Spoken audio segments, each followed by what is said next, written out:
Vamos chamar agora a nossa próxima atração. Já está preparado aí, né? Nossa palestra.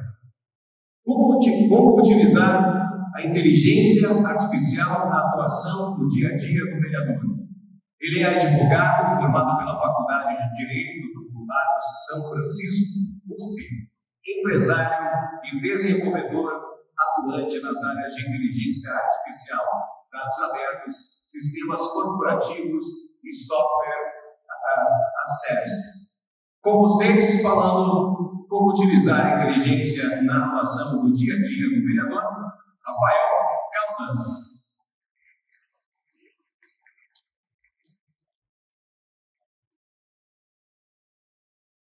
Bom dia, pessoal. Prazer falar com vocês. Eu queria primeiro agradecer ao PV pelo convite. O Anderson Cerqueira, diretor do marketing político, fez essa ponte.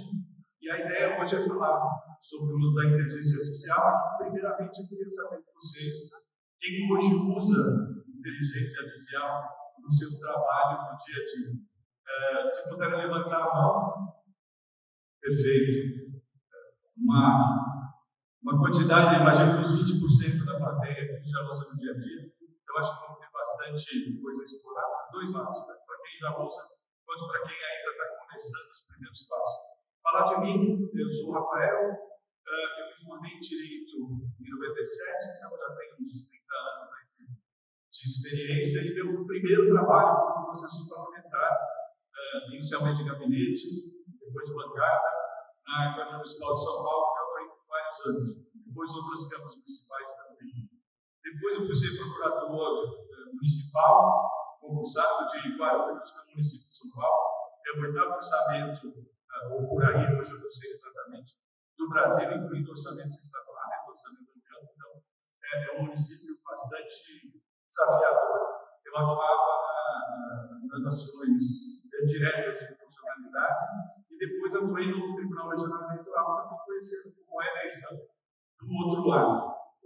Por conta dessa experiência, eu criei o Interifórum, que é uma plataforma de monitoramento de dados legislativos e executivos, isso desde 2013, e a gente atua ajudando entes governamentais, empresas, a monitorarem o que acontece nos órgãos públicos do Brasil.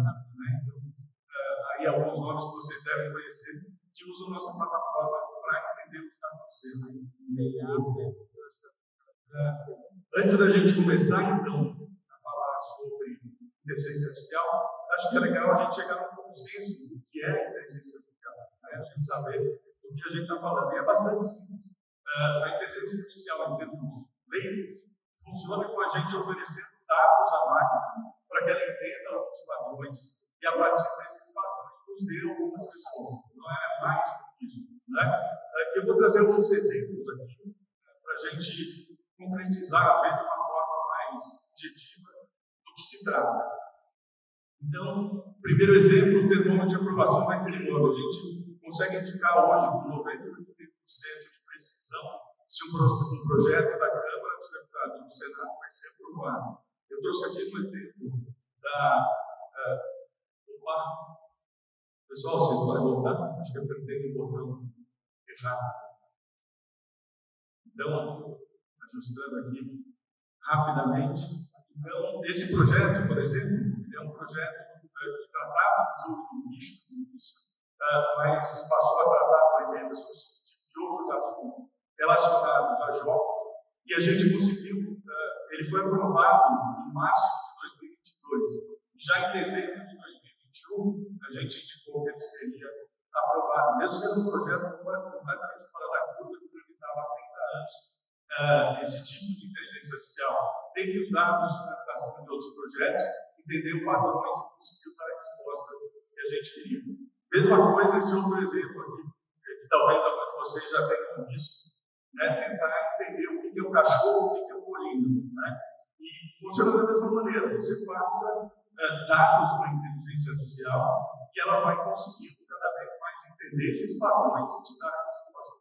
Se você pode ou não comer o que está aparecendo. Né? Então, pode parecer uma coisa muito boa, mas você consegue transferir isso, por exemplo, para diagnóstico de imagem. E imagem indica um urbanismo ou não. Né? Então é bastante útil. Segundo essa matriz de relevância, também tem a gente tem clientes que monitoram milhares de projetos de lei, 20 mil, 30 mil, nesse caso 5 mil projetos de lei, e a gente consegue também, fornecendo esses dados, o que um projeto vai ser aprovado, o que um projeto vai tramitar, indicar esse 1%, que é mais quente, mais relevante, que é onde o cliente deve fornecer, deve dar o seu olhar, deve dar seu foco. Então, responde a pergunta também com base em dados, onde eu devo focar. Penúltimo exemplo aqui, os carros autônomos, ou sem motorista, né? A gente tem o caso da Tesla, mas vários outros. Então, a gente fornece dados, a gente fornece a informação, várias imagens, que é um carro, que é um caminhão, que é uma pessoa, e como esse veículo deve se comportar, que respostas ele deve dar, quando ele deve ir à direita, à esquerda, seguir em frente, para entender os semáforos, né, que nos guia das e assim por diante. E, finalmente, e aqui já dando um salto para um outro tipo de inteligência artificial, que a gente vai focar mais, que é a inteligência artificial generativa. O construtor de estratégias também tem território. Então, você passa alguns dados, nesse caso, o texto do projeto de lei, e o cliente diz que tem uma estratégia para aprovar ou rejeitar essa matéria. Então, a inteligência artificial, com base nesses dados, consegue sugerir stakeholders que devem ser abordados, estratégias de comunicação que podem ser usadas para um fim ou para outro. E aí vamos falar então da inteligência artificial generativa, né? Essa inteligência artificial que gera conteúdo, ela não te dá só uma resposta, mas ela gera texto, ela gera imagem, ela gera áudio, ela gera som. Então ela produz um output que é um conteúdo que você pode usar. E ela funciona com um processo que a gente chama de tokenização. Parece meio técnico, mas é simples. A gente está acostumado com gráficos de 2 vetores, basicamente. Né? O eixo Y e o eixo X, e você põe o seu gráfico aqui. E a inteligência artificial faz é usar um gráfico de mais de 1000 vetores. Então, são vários eixos que ela posiciona cada token, é um pedaço de uma palavra, uma população desse gráfico. E com isso ela consegue entender quais palavras são semelhantes e o contexto são semelhantes. E por isso ela consegue gerar conteúdos que fazem tanto sentido, que parecem verdadeiramente uma inteligência. Isso só é possível porque elas usam modelos de linguagens imensos, os LLMs, que talvez já tenham ouvido essa palavra, que são os Large Language Models, que são esses modelos muito grandes, que receberam muitos dados, como a gente viu, e com isso eles conseguem gerar conteúdo. Uma das chaves, esse pessoal que já levantou a mão, que já usa a inteligência artificial, deve ter experimentado isso, sofrido isso. Uma das grandes dores para você ter boas respostas da inteligência artificial é fazer boas perguntas, né? Saber perguntar para ter a resposta que você deseja. E a gente chama essas perguntas de prompts. É o que você escreve para ter uma resposta da inteligência artificial. Tem uma série de modelos que você pode usar para ter essas respostas. E eu trouxe aqui o que tem funcionado melhor na minha experiência, os 5 atributos. Então, função, contexto, tarefa, limites e formato. Então, primeiro, a função, eu gostaria de dizer, quem é essa inteligência artificial? A inteligência artificial generativa, na maior parte dos casos, ela é muito generalista, ela pode cumprir diversos papéis. Então, você tem que dizer que papel você quer que ela exista. É meio engraçado, quase uma brincadeira, mas você dizer algo como: olha, você é um médico especialista em exames de imagem, atuando no melhor hospital do Brasil nesse setor. Então, você diz que papel ele vai exercer. Depois você dá um contexto: olha, eu vou te passar exame de imagem, vários exames de imagem de tireoide que foram tirados pelas máquinas da ABC, que tem esses padrões. E terceiro, a tarefa. Diante dessas imagens, eu quero que vocês me deem um percentual de chance dessa imagem representar um câncer ou um tumor maligno. Finalmente, você dá um limite. Se você não entender uma imagem, se a qualidade estiver ruim, eu não quero que você chute ou invente o valor. Você deve simplesmente ignorar essa imagem e ficar que não calculou o percentual. Esse ponto talvez seja o mais relevante quando você está escrevendo um prompt, inteligências artificiais generativas, elas gostam de papear, gostam de conversar. Então, se você der a chance, ela vai inventar e ela vai alucinar, que a gente chama, ela vai inventar valores, inventar respostas. E, finalmente, você pede formato, que pode ser algo como linearista com o nome do arquivo e o percentual de chance de se tratar de um formalismo. Né? Então, com esses 5 elementos, você consegue montar um bom pronto. Eu trouxe um aqui mais relacionado a nossas atividades, não quanto à função. Você é um assessor parlamentar com 10 anos de experiência. No contexto, a gente dá as notícias de hoje, com base nas notícias de hoje, redige um projeto de lei para melhorias da segurança pública do município nessa tarefa, e o limite é sem criar despesas. E quanto ao formato, a gente fala que o texto final os parágrafos, uma justificativa. Né? Então, com isso, a gente usou os 5 elementos. Seria muito melhor do que a gente simplesmente falar que um projeto de lei que faça isso. Né? Então, como vocês podem começar a usar, quem ainda não usa, e quem já usou, talvez possa usar melhor. Hoje, a gente tem mais de 5.000 ferramentas de inteligência artificial generativa. Então, é difícil você conseguir escolher aquela que é melhor para determinada finalidade. Eu trouxe alguns exemplos aqui, 4, talvez um dos mais conhecidos, para que vocês, todos gratuitos, todos com alguma possibilidade de gratuito. Então, o primeiro ChatGPT, em cima vocês vão ver sempre o site ChatGPT, não é onde vocês acessam. Ele é grátis, não precisa você se identificar, você pode usar livremente. Ele tem sido muito bom para diversas funções. Ele é bom para textos estruturados, como o projeto de lei, por exemplo. Ele tem sido muito bom para esse tipo de finalidade. O Claude, que é outro da Anthropic, é grátis, você precisa ter um domínio. Ele tem sido muito bom para textos menos estruturados, como textos jornalísticos ou literatura, qualquer coisa desse tipo. Vocês veem que lá embaixo está indicado o Claude 3.7 Storage. Esse é o LLM que ele está usando. Então, você tem a ferramenta, que é essa Claude. Você tem vários LLMs na mesma ferramenta que você pode usar e você pode experimentar com o seu prompt.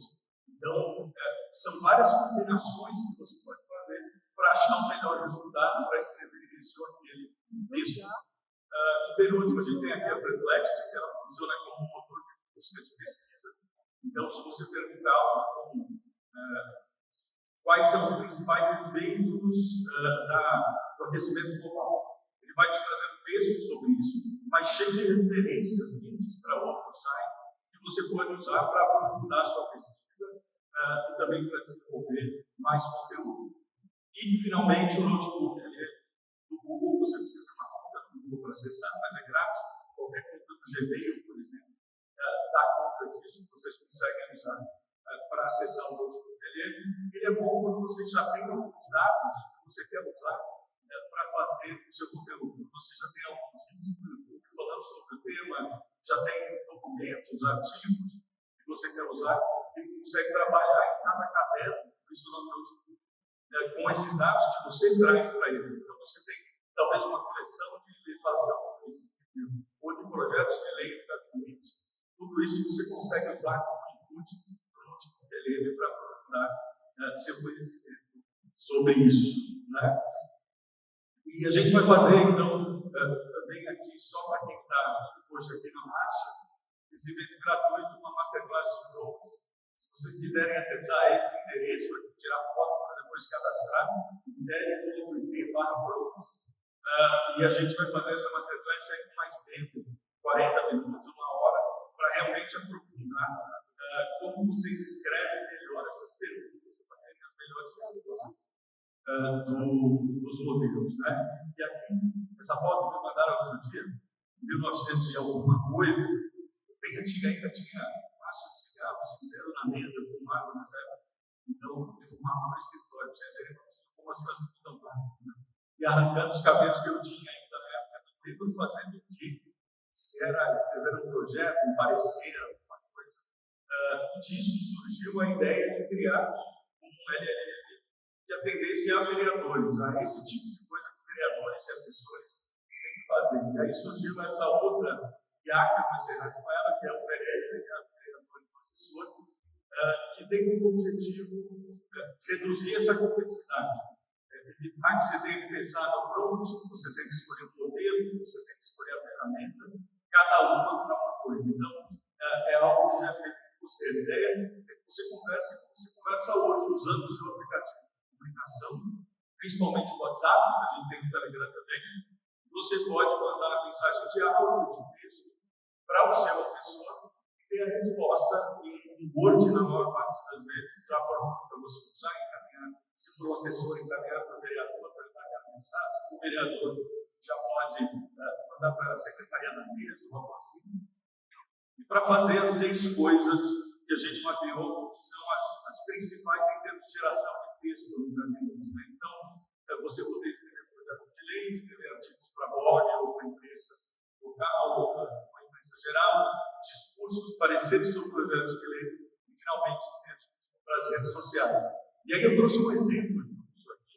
Em 5 minutos, a gente concluindo uma série de análises de todas essas áreas. Né? Então, primeiro eu tenho um projeto de lei, que não dá para eu sou, mas eu pedi um projeto de lei que autorizasse o prefeito a majorar as alíquotas de ISS para empresas que tivessem sede em países que impusessem tarifas ou qualquer forma de sanção comercial ao Brasil. Né? Então, eu mandei o áudio, simplesmente, 12h42 lá o horário, ele já sinalizou que recebeu, e em menos de 1 minuto, menos de 60 segundos, ele finaliza dizendo, apresentando o DOC com o projeto de lei, e ele está treinado na Lei Complementar 95 de 98, então ele sabe estruturar um texto normativo como ele deve ser estruturado.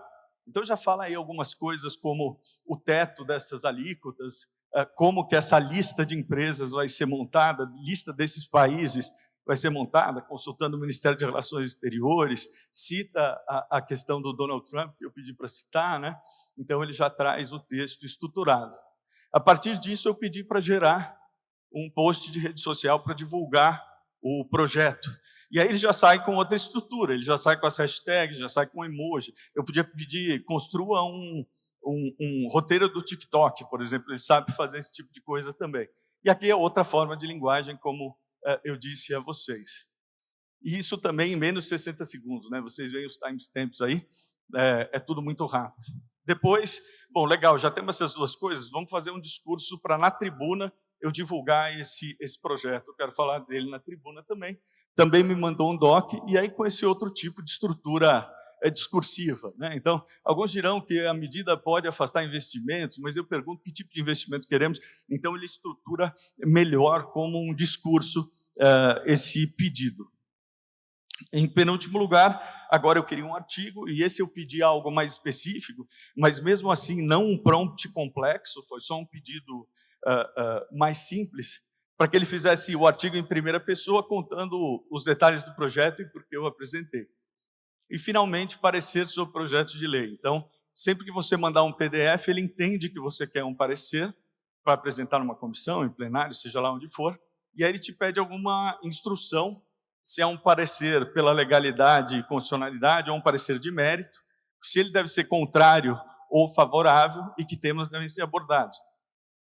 Mesmo aqui, onde a complexidade parece maior, vê que o meu esclarecimento foi super sucinto, né? Faça um parecer favorável no mérito, abordando aspectos econômicos, e aí ele já faz itemizado, né? Tá aqui o final do doc que ele mandou, falando de estímulo para crescimento econômico, flexibilidade para empresas estrangeiras e justiça também, e a conclusão pela aprovação ou pela rejeição do projeto. E também, da mesma maneira, vocês veem, eu mandei o PDF às 13h02 e às 13h03, mesmo com esses esclarecimentos, eu já tinha o doc pronto por isso. Né? E também, num agradecimento aqui ao VB, a gente tem esse cupom que todo mundo que está aqui hoje vai poder usar. Se vocês quiserem tirar foto ou escanear o QR Code, vocês já vão cair no WhatsApp, podem usar, tem alguns créditos gratuitos, e depois vocês podem aplicar esse código para ter 2 meses inteiramente de graça. A gente fez esse mundo de coisa em 5 minutos, em 2 meses dá para turbinar o mandato por alguns anos, né, com esses 2 meses. Tá bom? Então, queria agradecer vocês. Esse aqui é um assunto, às vezes, meio chato, mas foi um prazer conversar com vocês e estou à disposição para quem quiser conversar mais depois. Obrigado.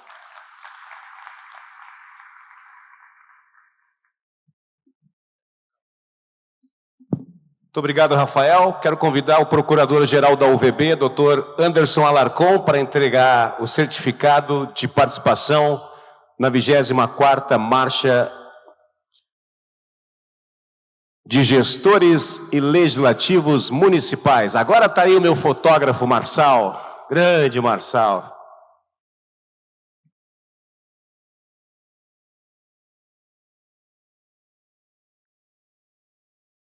Mais uma vez os aplausos de vocês para Rafael Caldas. Doutor Rafael, né? Doutor com doutor aí.